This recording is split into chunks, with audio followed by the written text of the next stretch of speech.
Last night I had the strangest dream I never dreamed before. I dreamed the world had all agreed to put an end to war.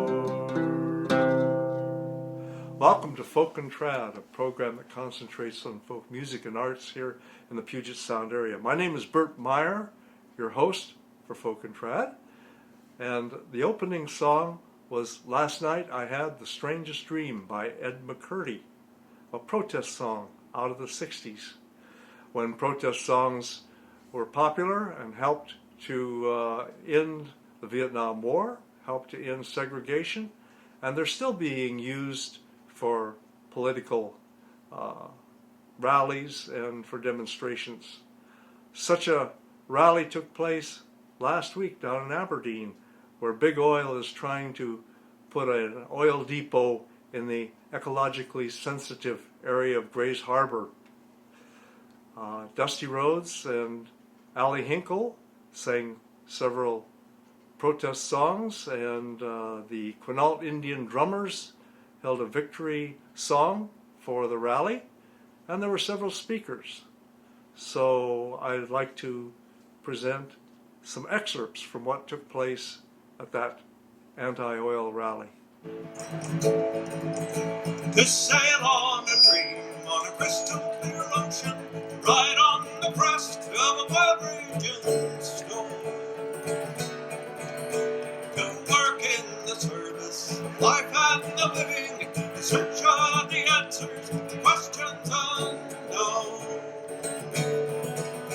To be part of the movement and part of the growing, part of beginning to understand.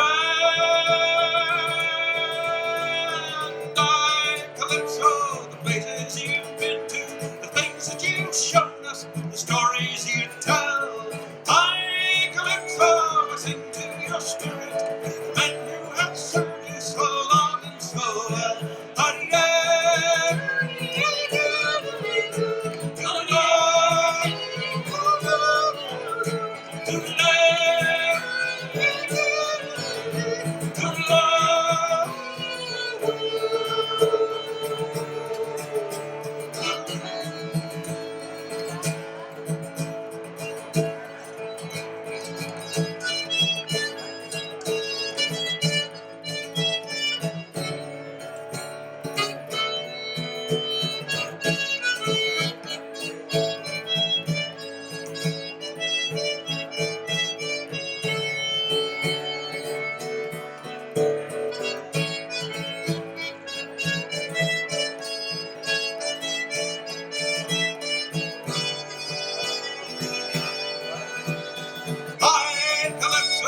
Places you've been to, the things that you've shown us, the stories you tell. Calypso, I sing to your spirit, the men who have served you so long and so well.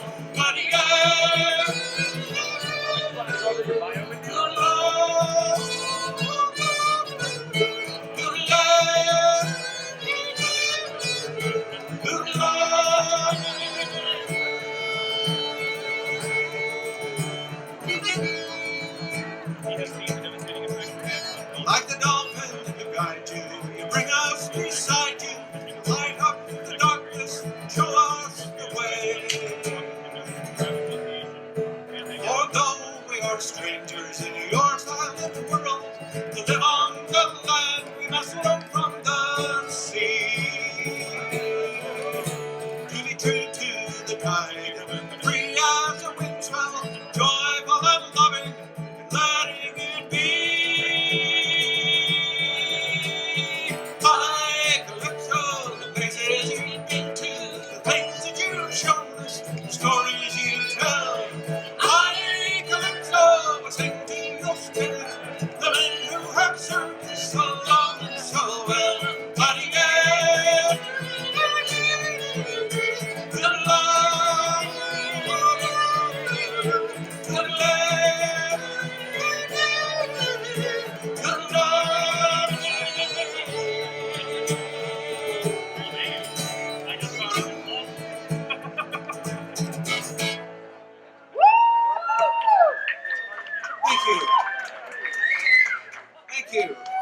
All right, so let's get started with our speakers.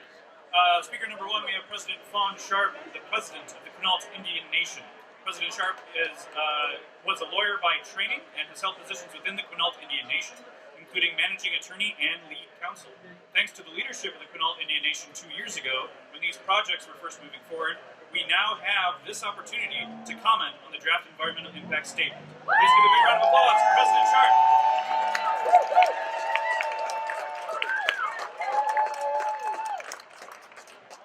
Thank you. On behalf of the Quinault Indian Nation, I want to invite our tribal council. We have a number of our elected officials here, as well as some of our youth and some of our elders.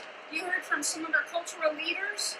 We represent a very broad segment of our community. In fact, I could say there's not a single part of the Quinault Nation community that does not stand in solidarity with us.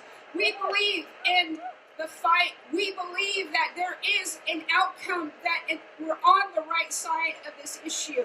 How does it feel to come together, one heart, one mind, one spirit, for something we truly believe in? How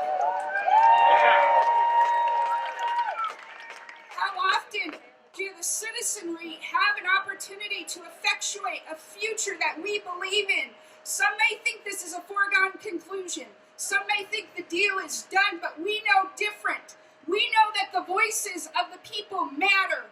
The voices of the citizens of Grace Harbor, the Quinault Nation, our entire region, value what we have in our natural resources, and we will not stop at anything or anyone that poses a threat or risk to our waters, to our salmon, to our natural environment. This was gifted to us. These resources are precious, they're sacred, and they were gifted to us. And we all know we have a sacred duty and responsibility to ensure that those future generations yet to be born will have not only the same precious resources we have today, but will continue to restore them. Because we do have some work, and together we will stop this. And so on behalf of the Quinault Nation, we cannot express enough how much it means to us to have so many partners throughout not only the Grace Harbor region, but we have some from Puget Sound, we have some from other states, we have elders in other communities, we have other tribes, we have partners on the other side of the world and global partners that know that the issues facing our planet are at a crisis level, that we are nearing a point of no return, and we will not stop and we will not cross that point of no return, that we will give everything, every bit of effort, because we absolutely believe in what we are doing, and we are going to continue to stand strong, committed, united, together. This is how we are going to stop this. So on behalf of the Quinault Nation, we appreciate each and every one of you. We look forward to the comments. We look forward to a positive outcome. And we are going to continue to press this issue. It doesn't end here. This is but another step in a very lengthy process. And that process is going to continue. And we're going to see decisions, and we're going to evaluate those decisions. But these are non-negotiable issues for us. And we will not stop until this work is done. Thank you.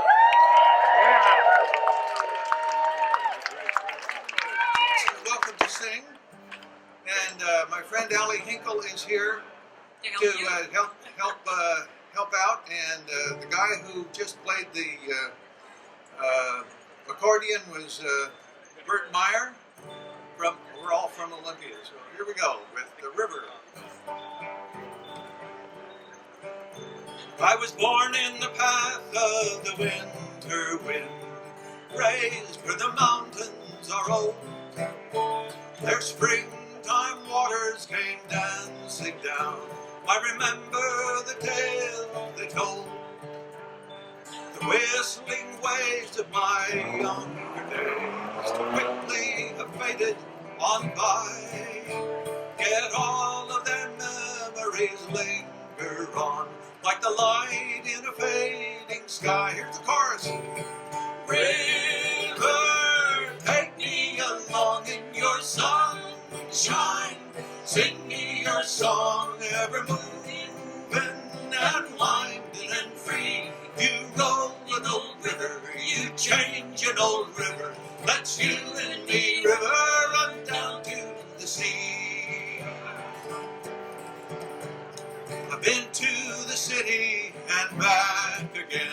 I've been moved by some things that I've learned. Met a lot of good people and I call them friends. Felt a change when the seasons turn. I've heard all the songs that the children sing.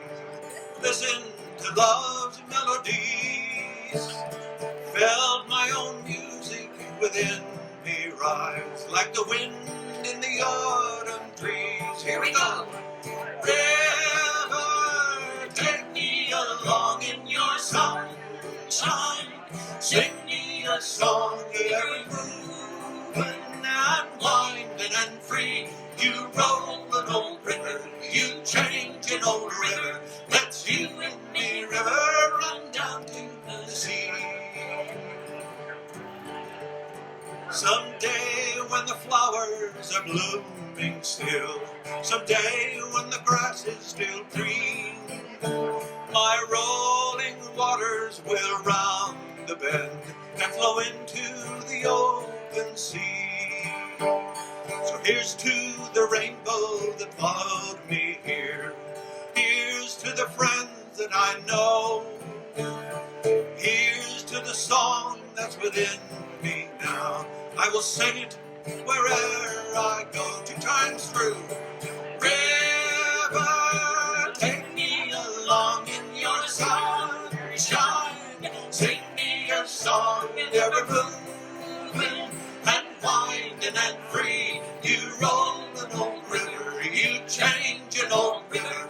Let's you and me, river, run down to the sea. River, take me along in your sunshine. Sing me a song, every moving and winding and free. You roll an old river, you change an old river.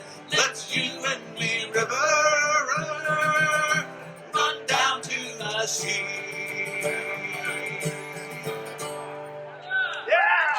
Thank you. Number 2, we have Councilmember Alan Richrod, who is an Aberdeen City Council member. Councilmember Richrod joined the Aberdeen City Council in 2013 and has been a vocal and active critic of oil by rail terminal proposals. Please welcome Councilmember Alan Richrod.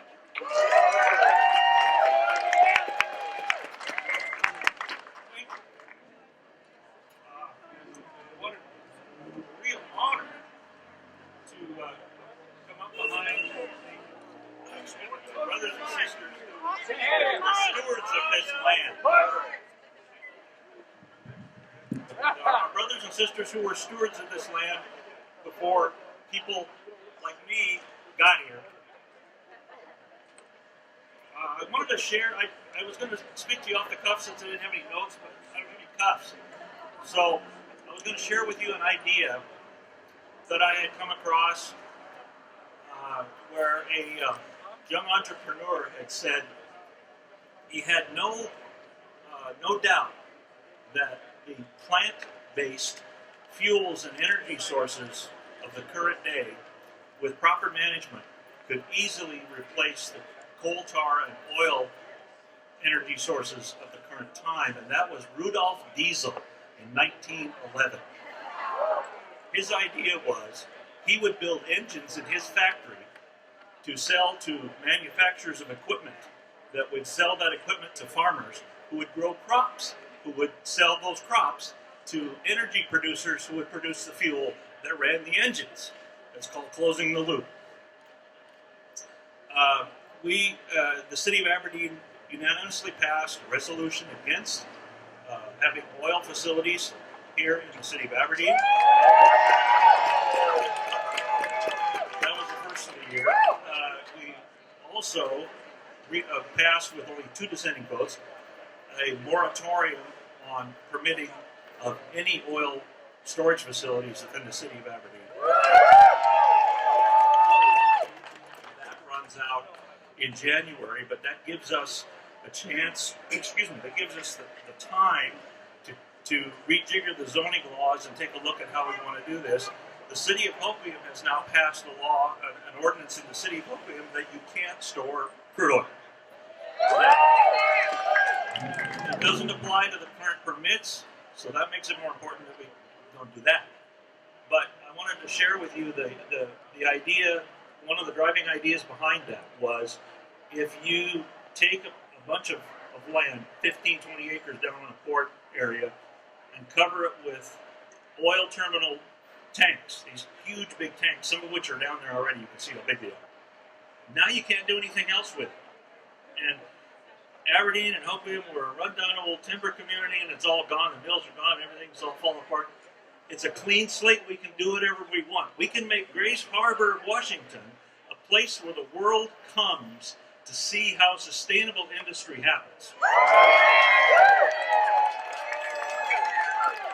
Recently I spoke with representatives of a company that makes battery technology for self-generating power sources. You hook these battery things up to your house, and your house runs on them, and then you charge the batteries with a solar panel or with wind turbines, or you blow through a pipe, whatever you want to do. And I haven't spoken with them yet, but I just recently, earlier today, made contact with somebody who is familiar with. What I can say is that it's a company that has solar panel and solar equipment manufacturing facilities, and they would like to come to Washington State.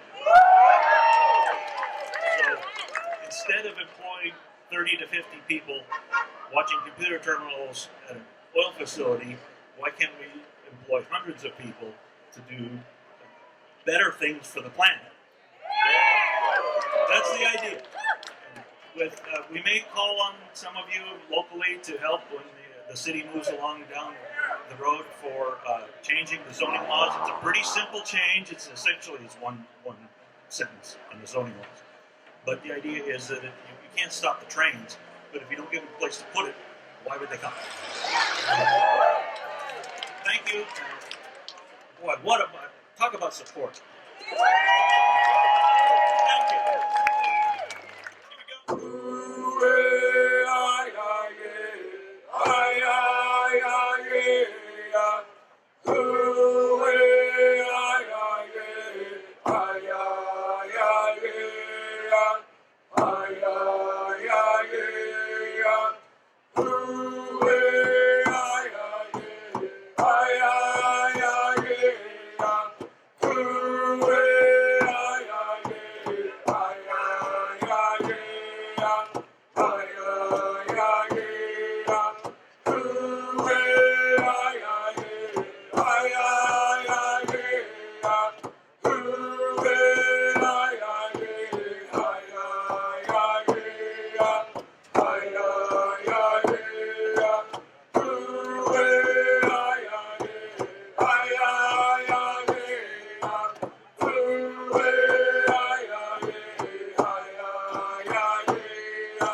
is momentous.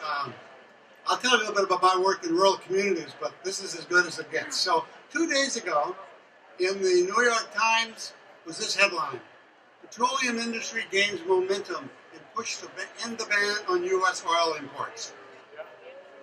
We have known for a long time that these terminals were not about California. These are not about bringing more oil in to ship to refineries in California. They're meant to be terminals to ship to China. The cover is off, the legislation is being debated, but this has been no secret. This is an old battle. These terminals were not proposed for Puget Sound. That would never work. The age-old battle in America is corporate interests, urban interests, against rural interests. That's the battle. I've spent 30 or 40 years working with doctors, hospitals, nurses in rural communities to try to maintain and sustain healthy, viable healthcare systems. When the large interests, the urban healthcare corporations, the insurance companies, see rural communities just as feeders, just moving patients out of town to get to the urban centers. Rural communities are seen basically to serve the interests of the corporate and the urban interests in America. There's a long history of that. Where are landfills being proposed? Where are landfills cited? Where are dirty and polluting industries cited? This is just the latest chapter in moving the least desirable parts of our economy into the most vulnerable locations.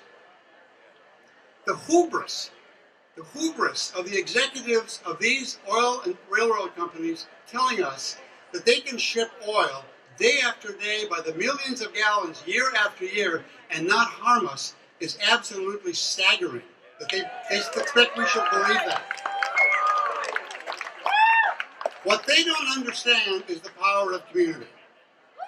My history is 40 years of seeing communities come together around a common issue, and community power, when it gets organized, is fundamentally unstoppable. It always wins. The primary responsibility of government, local government and state governments, is to protect and ensure the health of our residents. They cannot possibly allow these to be built and claim that they're protecting our health. We're going to win this game.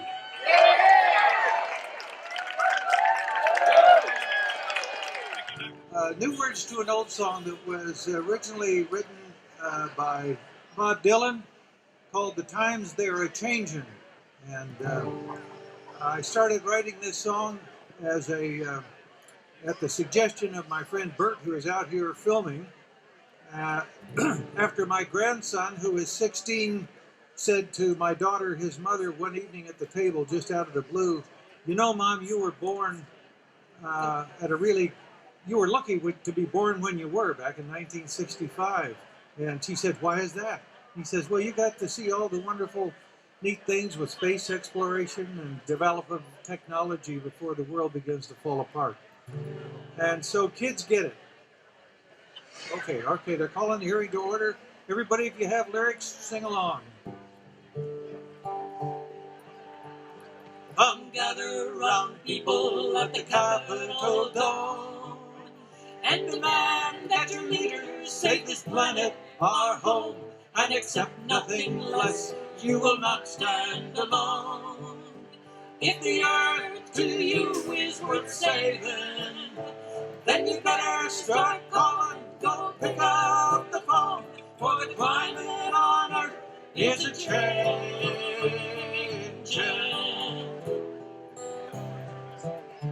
From coal, gas, and oil men, you poison the air, and the land and the water, as if you don't care for naught but your profits and more than your share.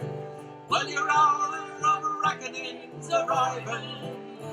You're in the ground, assets will have to stay there, for the climate on earth you've been changing.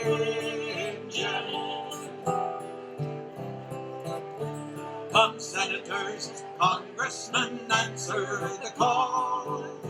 Don't pretend you don't know, don't deny and don't stall, for your failure to act could well do us all. There's a typhoon outside and it's raging. Innocent flood your basements and creep out your walls, for the climate on earth is a changing.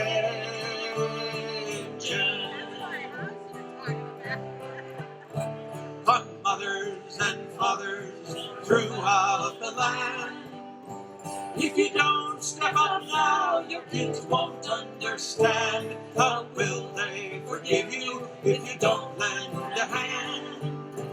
If the planet for them is worth saving, then get off of your assets, pull your heads from the sand, for the climate on earth is a changing.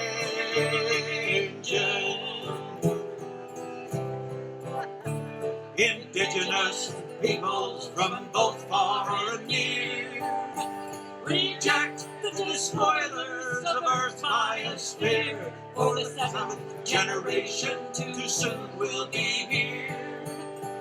Their future is ours for the saving, so that when they are born they will not live in fear of a climate on Earth that's a changing.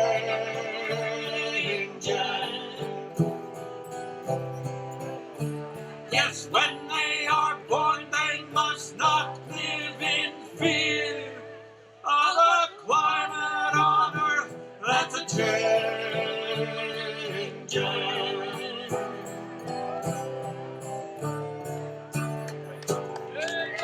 Thank you. And thank you, Ali Hinkle, for joining me. Thanks very much, everyone.